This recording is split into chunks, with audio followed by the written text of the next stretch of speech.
ইফালে কলঙক বেদখলমুক্ত কৰি পূৰ্বৰ অৱস্থালৈ ঘূৰাই অনাৰ উদ্দেশ্যে বিশেষ প্ৰচেষ্টা নগাঁও জিলা আয়ুক্তৰ অতিৰিক্ত আয়ুক্ত সৌভিক ভূঞা আৰু সদৰ চক্ৰ বিষয়া ঋষিকেশ বৰুৱাৰ সৈতে স্পীড বোটেৰে 10 কিলোমিটাৰ পথ পৰিভ্ৰমণ কৰে জিলা আয়ুক্ত দেৱাশীষ শৰ্মাই কলঙৰ পাৰত অবৈধ বাসগৃহ নিৰ্মাণৰ লগতে ঘৰুৱা আৱৰ্জনাযুক্ত পানী কলঙত পেলোৱা সকলক সকিয়নি দিছে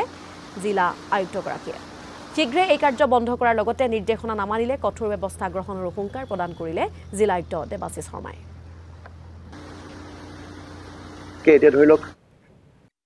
মই এটা কথাই ক'ব বিচাৰো ইমান ডাঙৰ এটা আমাৰ সম্পদ আছে আজি কলংখনক লৈ কলং পৰিয়া বুলি যিসকল মানুহে গৌৰৱ কৰে আজি সেই কলংখনৰ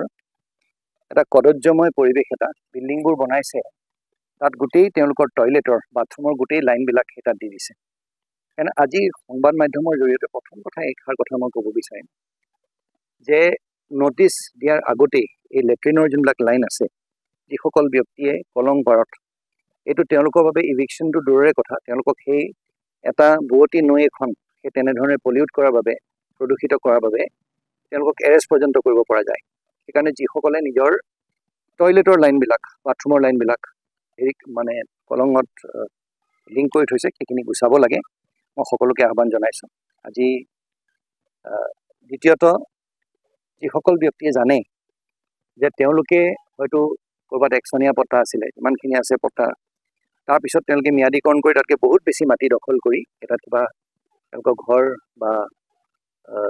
বাগিচা ইত্যাদি ইত্যাদি বনাইছে সেইকাৰণে সেইখিনিক আজি প্ৰতিগৰাকী ব্যক্তিক আমি নটিচ দিয়া হ'ব আৰু তেওঁলোকক আমি আহ্বান জনাইছোঁ যাতে তেওঁলোকে নিজাববীয়াকৈ এই ঘৰবিলাক তেওঁলোকে ভাঙি দিয়ে বা বুৱতী এই নৈখনত আমাৰ কলংখনত যিখিনি তেওঁলোকে বেদখল কৰিছে সেইখিনি বেদখলমুক্ত কৰি দিয়ে অন্যথা আমি বিধিগতভাৱে তেওঁলোকৰ বিৰুদ্ধে প্ৰথমতে আমি নটিচ দিম আগৰ দৰে আমি তেওঁলোকক অনুৰোধ জনাম আৰু সেই অনুৰোধ যদি নেমানে আমি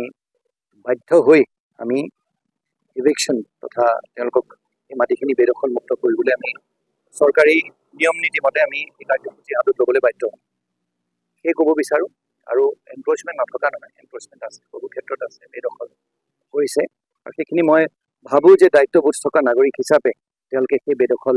কৰা চৰকাৰী মাটিখিনি আৰু বিশেষকৈ আমাৰ এই কলংখনক লৈ পেলাই তেওঁলোকে যি লীলা খেলা কৰিছে সেইটো যাতে তেওঁলোকে নকৰে